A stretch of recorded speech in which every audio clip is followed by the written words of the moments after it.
الرحمن الرحیم نحمده ونصلی ونسلم علی رسوله الکریم اما بعد وهو ای الفاعل ما ای اسم حقیقتا او حکما۔ سبق نمبر 81 ہے شرح جامی کا، اور یہاں سے مرفوعات میں سے جو پہلا فاعل ہے اس کو شروع کر رہے ہیں۔ تو یہاں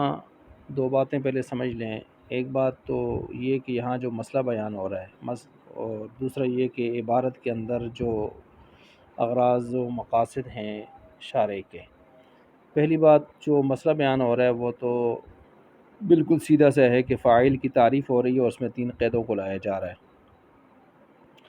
اور اس میں مصنف رحمۃ اللہ علیہ یہاں فرما رہے ہیں، ماتن فاعل کی تعریف کر رہے ہیں، الفاعل ما اسند الیہ الفاعل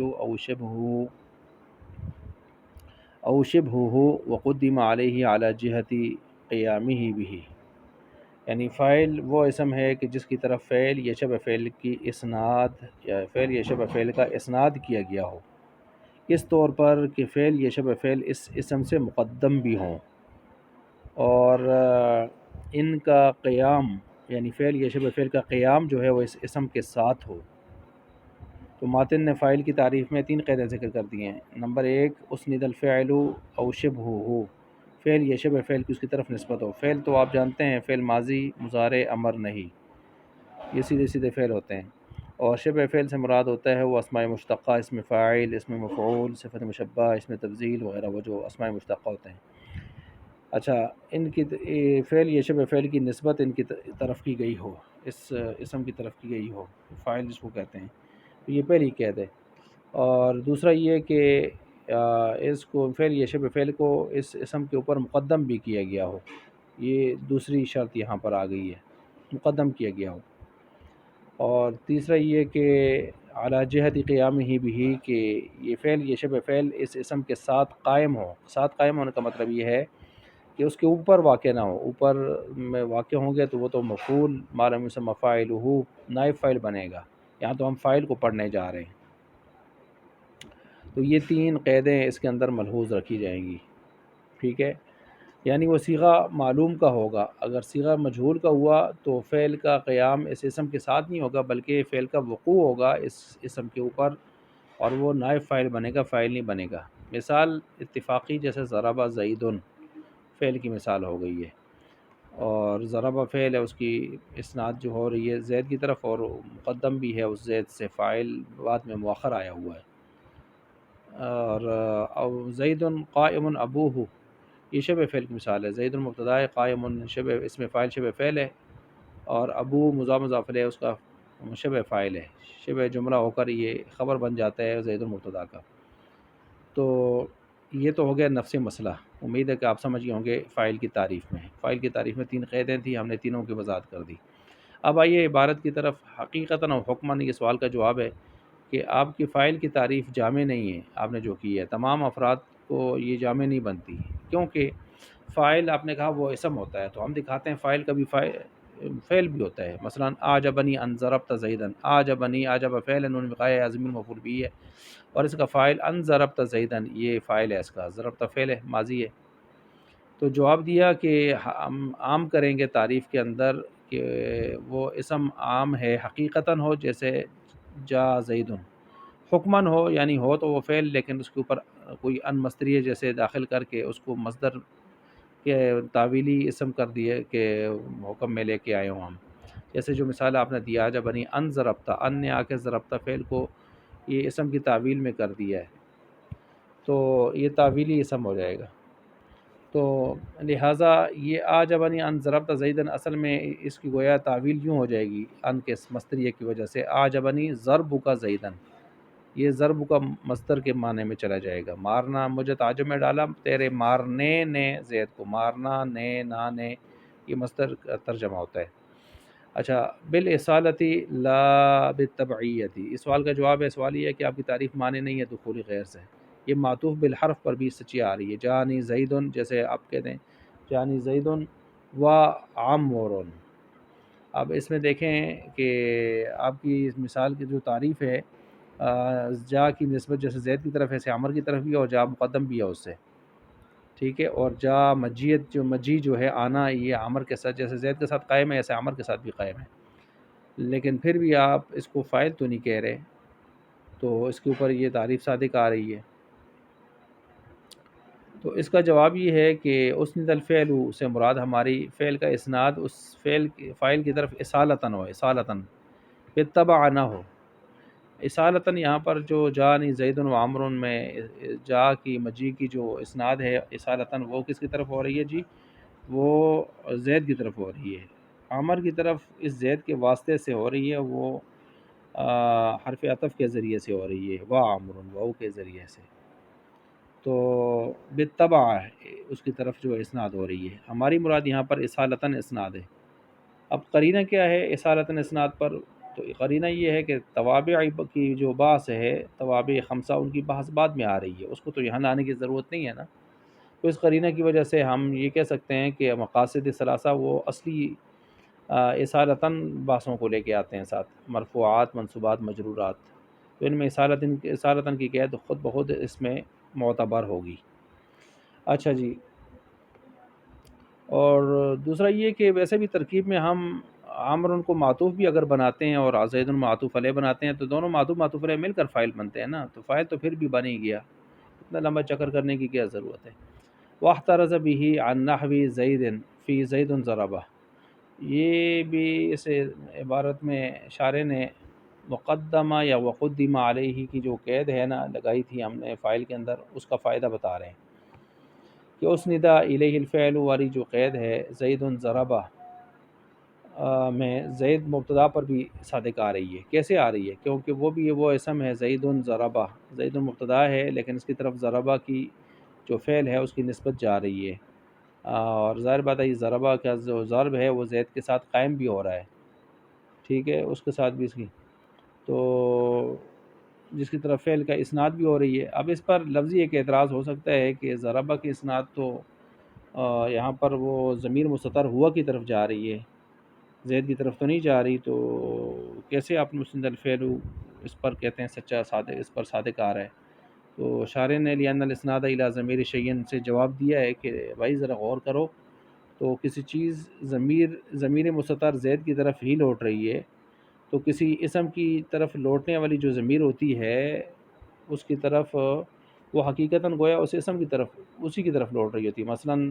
ضربہ کے یہ اسناد اگر ہوا کی طرف ہو رہی ہے تو وہ ہوا ضمیر کی طرف لوٹ رہی ہے، زید کی طرف ہی لوٹ رہی ہے نا، تو گویا ہوا ضمیر کے واسطے سے ضرب کی جو نسبت ہے وہ پھر بھی اس پیچھے زید کی طرف ہی جا رہی ہے، ٹھیک ہے، کیونکہ ضمیر کا مرجع وہی ہے نا، تو بات پھر بھی وہیں پہنچے گی۔ تو اسند الفعل والی قید اس پر سچی آ رہی ہے کہ اس فعل کی تعریف اس پر فعل کی اسناد اس کی طرف جا رہی ہے، بے شک ضمیر کے واسطے سے جا رہی ہے۔ وقدم علیہ کی قید لگا کر اس اعتراض کا جواب دے دیا کہ بھائی صرف فعل شبہ فعل کی اسناد ہی کافی نہیں ہے، بلکہ فعل یا شبہ فعل اس سے مقدم ہونا بھی ضروری ہے۔ تو آپ نے جو مثال دی ہے زید ضربہ، اس میں زید مقدم ہے، فعل تو مؤخر ہے، تو اس وجہ سے آپ کے یہ اعتراض نہیں چلے گا۔ والمراد تقدیمہ وجوباً، سوال کا جواب ہے کہ چلو ہم آپ کی تعریف پھر بھی مانے نہیں ہے دخول غیر سے، آپ کی تعریف ایسے مبتدا پر صادق آ رہی ہے کہ جس کی خبر اس سے مقدم ہو، مثلا کریم من یکرمک کا، بہت باعزت ہے، کریم ہے، نفیس ہے وہ جو اس نے تیرا اکرام کرتا ہے۔ اب دیکھیں کریم یہ بظاہر یہ صفت مشبہ یا جو اس کو آپ اس میں فاعل ہی کہہ دیں کرما یکرمو سے، تو اب یہاں پر یہ فعل کیا کہتے ہیں شبہ فعل ہے نا، تو اس کی اسناد جا رہی ہے، اس کی اسناد جا رہی ہے من یکرمک کی طرف، تو گویا یہاں پر اسند الفعل بھی ہے اور قدم علیہ بھی ہے، تو پھر تو آپ کو یہاں پر اس کو فاعل کہنا چاہیے نا، اس کو فاعل من یکرمک کو فاعل کہنا چاہیے، حالانکہ آپ اس طرح نہیں کرتے، اس کو مبتدا خبر ہی آپ بنا رہے ہیں، اس کو آپ کیا بنا رہے ہیں، آپ مبتدا بنا رہے ہیں من یکرمک اس کو، اور کریم کو خبر بنا رہے ہیں، آپ خبر مقدم بنا رہے ہیں، تو پھر بھی تعریف صادق آنے کے باوجود بھی فاعل والی، تو جواب دیا کہ ہم یہ فعل یہ جو تقدیم یہاں پر ہوئی ہے نا کریم و من یکرمک کا، یہ تقدیم جوازی ہے، ہماری جو مراد ہے تقدیم فعل یا شبہ فعل کی وہ وجوبی مراد ہے، وجوبی۔ یہ جو آپ نے مثال پیش کی من یکرمک کا کریم و من یکرمک کا، اس کو آپ الٹ کر کے بھی پڑھ سکتے ہیں من یکرمک کا کریم، جائز ہے، لیکن ہم جو تقدیم لے رہے ہیں وہ فاعل ہمیشہ اس سے فعل یا شبہ فعل لازمی طور پر مقدم ہوگا، وجوبی مقدم ہوگا۔ فین قلتا سے پھر یہ ایک اعتراض کر رہے ہیں کہ مبتدا نکرہ ہو اور خبر ظرف ہو، تو ایسی صورت میں خبر کی تقدیم تو پھر واجب ہو جاتی ہے۔ تو چلیں، آپ نے واجب کی بات کی تھی، ہم واجب کی مثال بھی دے دیتے ہیں۔ فداری رجل، فداری یہ ظرف ہے اور ثابتن شبہ فعل ہے، تو اسناد تو پھر بھی رجل کی طرف جا رہی ہے، اور رجل جو ہے وہ نکرہ ہے اور مؤخر، مبتدا مؤخر ہے، تعریف تو سچی آ رہی ہے، تو اب اس کی طرف شبہ فعل ظرف کی جو ہے وہ اسناد جا رہی ہے، تو ہے بھی وجوبی ہے۔ وجوبی اس وجہ سے ہے کہ رجل کو مبتدا مؤخر بنانا ہے اپنے، اور تقدیم ما حق تاخیر یفید الحصر والاختصاص، چیز کو مقدم مؤخر کرنے سے تخصیص آ جاتی ہے، اور یہاں نکرہ محض مبتدا بن نہیں سکتا، تو اس میں تخصیص پیدا کی ہے ہم نے تقدیم تاخیر کے ذریعے۔ تقدیم واجب، یہاں پر یہ چیز واجب تھی۔ اس کا جواب دیا کہ تقدیم وجوبی سے مراد ہماری یہ ہے کہ وہ پوری نوع ہمیشہ کے لیے دائمی طور پر اس میں وجوب جو ہے وہ تقدیم جو ہے یا مقدم ہونا وجوبی ہو۔ یہ جو آپ مثالیں دے رہے ہیں، مثلا فاعل جو ہے وہ جب بھی فاعلہ ہوگا نا، تو فاعل کا پورا نوع، اس کی پوری نوع جو ہے ہمیشہ ایسی ہی ہوگی کہ وہ اس کا فعل یا شبہ فعل مقدم ہوگا۔ ایسے نہیں ہو سکتا کہ فاعل ہو اور اس کو آپ شبہ فعل یا شبہ فعل سے کبھی مقدم کر کے لے آئیں، ایسا نہیں ہوگا، ہمیشہ فعل یا شبہ فعل ہی مقدم ہوگا، ہمیشہ، کہ کوئی دنیا میں ایسی مثال نہیں ہوگی آپ الٹ کر کے دکھا دیں۔ لیکن آپ جو مبتدا کی مثالیں ہمیں بار بار دے رہے ہیں، تو اس میں مبتدا میں بعض مثالیں ایسی ہوتی ہیں کہ ان میں خبر کی تقدیم جوازی ہوتی ہے، وجوبی نہیں ہوتی، مثلا کریم و من یکرم کا جو پیچھے مثال دی۔ بعض اس مثالوں میں وجوبی ہوتی ہے، جیسے ابھی آپ نے مثال دی فی الدار رجل، لیکن ہم ایسی تقدیم مراد لے رہے ہیں جو ہمیشہ وجوبی ہو، اس میں کبھی جوازی والی صورت بن نہ سکے، لہٰذا آپ کا اعتراض رفع دفع ہو گیا۔ علی جہت قیام بھی ای اسنادا واقع علی طریقت قیام الفعل یا شبہہ بھی، یہ ماتن کی عبارت علی جہت قیام ہی، شارح نے یہاں اسناداً واقعان کی عبارت نکالی ہے اور ترکیب بتا رہے ہیں، کہتے ہیں کہ علی جہت قیام ہی، یہ جار مجرور مل کر جو ہے ظرف مستقر بنے گا، اور باہر سے متعلق ہم نکال رہے ہیں واقعان، اور واقعان مفعول مطلق بنے گا لیکن محذوف، مفعول مطلق محذوف کی صفت بن رہا ہے۔ یہ کیسے؟ عبارت یوں بنے گی، اسنادن، کیا مطلب؟ ای اسنیدا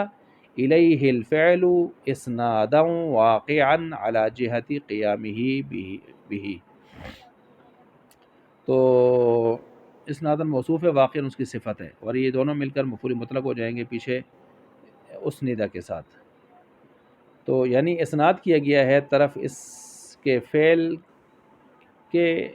طرف اس کے فعل کی اسناد کیا جانا، ایسا اسناد کہ جو واقع ہونے والا ہے اوپر طریقے قائم ہونے فعل یا شبہ فعل کے ساتھ اس فاعل کے، یہ اس کا ترجمہ بنے گا۔ فطریق و قیام ہی بھی، یہ بھی سوال کا جواب ہے کہ آپ کی فاعل کی جو تعریف ہو جامع نہیں ہے اپنے تمام افراد کو۔ ماتا زیدن میں دیکھیں، مر گیا زید، اب یہ زید فاعل تو ہے لیکن آپ کہتے ہیں قیام اس فعل اس کے ساتھ قائم ہو، تو یہاں پر ذرا غور کریں تو متبادر الی ذہن کے جو مسئلہ ہے وہ یہ ہے کہ فعل کا صدور یہاں موت کا، وہ تو فاعل سے نہیں ہوا، وہ تو ملک الموت اسرائیل اسلام کے ہاتھ ان سے ہوا ہے، اور موت تو در حقیقت فعل موت جو ہے اس کے اوپر واقع ہوئی ہے پھر بھی یہ فاعل ہے۔ تو جواب دیا کہ بھائی موت کا فعل بھی قائم ہونے میں اس مردے کے ساتھ ہے، یعنی موت کے فعل کا قیام اس مردے کے ساتھ ہوا ہے، لیکن لازمی درجے میں ہوا ہے، متعدی درجے میں نہیں ہوا۔ تو یہ بظاہر آپ کو ایسے لگ رہا ہے کہ شاید اس کے اوپر واقع ہو گیا، لیکن اس کے ساتھ واقع ہوا کیونکہ فعل لازمی ہے۔ تو اب یہاں پر جواب اس کا یوں بھی دیا جاتا ہے کہ قیام فعل سے مراد ہماری یہ ہے کہ فعل یا شبہ فعل اوپر صیغہ معلوم کے ہوں، صیغہ معلوم کے ہوں، مجہول کے نہ ہوں، تو یعنی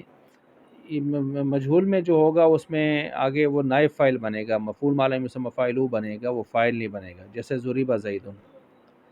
اچھا، اب یہ جو بات کی ہے تو والاحتیاج الی ھذا القید، اس قید کو لگانے کی ضرورت کیوں پیش آئی ہے؟ تو اس کی وجہ یہ ہے کہ کافیہ ماخوذ ہے، لی گئی ہے، مختصر کی گئی ہے، تلخیص کی گئی ہے مفصل سے، جو جار زمخشری کی ہے، اور جار زمخشری نے یہ قید